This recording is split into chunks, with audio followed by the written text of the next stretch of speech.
අයිබෝවන් ලිප්ස්ටික් කියන්නේ ගොඩක් ගෑනු ළමයි ලස්සන වෙන්න පාවිච්චි කරන දෙයක්. ඒත් සමහර ගොඩක් මිලාතික ලිප්ස්ටික් නිෂ්පාදනය කරන විදිය ඔයා දැකලා තිබුණා. ඒ ලිප්ස්ටික් ආයි ජීවිතේට පාවිච්චි කරන එකක් නෑ. ඉතින් අද වීඩියෝ එකෙන් අපි ඔයාලට පෙන්වන්න යන්නේ පතොක් ගස් වලින් ලිප්ස්ටික් හදන හැටි. වීඩියෝ එක පටන් ගන්න කලින් වීඩියෝ එකට ලයික් එකක් දාලා ඔයා තාම අපිව සබ්ස්ක්‍රයිබ් කරලා නැත්නම් සබ්ස්ක්‍රයිබ් කරන්න. අපි මේ කතා කරන්න යන ලිප්ස්ටික් වර්ගය හදන්න පතොක් ගස් පාවිච්චි කරන්නේ නෑ. මේ වගේ හැදෙන දිලීර වර්ගයකින් තමයි මේ ලිප්ස්ටික් නිර්මාණය කරන්නේ. මේ දිලීර වර්ගය අපි ලංකාවෙදි දකින පිටිමකුණ වගේම තමයි. ඒ පොඩි සත්තුන්ගේ ලේවලින් තමයි මේ ලිප්ස්ටික් එක නිෂ්පාදනය කරන්නේ. මුලින්ම මෙන්න මේ විදියට පතොක් ගස්වල තියෙන මේ සත්තු එකතු කරගන්නවා. ඊළඟට ඒ එකතු කරගන්න සත්තු ටික හොඳට කුඩු වෙන්න කොටා ගන්නවා. ඊළඟට ඒ කුඩු ටික වතුර එකක දිය කරගන්නවා. වතුර එකට දිය කරද්දිම රතු පාට ද්‍රාවණය බලා ගන්න පුළුවන්. ඊට පස්සේ මේ ද්‍රාවණය පෙරහන් කඩදාසියක් පාවිච්චි කරලා පෙරා ගන්නවා. ඊට පස්සේ මේ ද්‍රාවණය උකු කරගන්න හොඳට රත් කරනවා.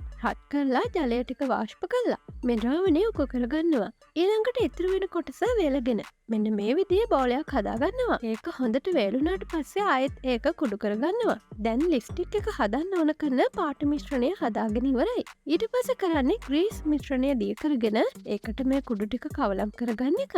මේ මිශ්‍රණය උණුවෙන් තියෙද්දිම මෝල්ඩ් වලට දාලා ලිප්ස්ටික් එක හදාගන්නවා. දැන් වැඩේ ඉවරයි. අවසානට ඔයාලට මෙන්න මෙහෙම තමයි මේ ලිප්ස්ටික් බලාගන්න පුළුවන් වෙන්නේ. ඉතින් අද වීඩියෝ එක ගැන ඔයාගේ අදහස කමෙන්ට් එකක් දාගෙන යන්න.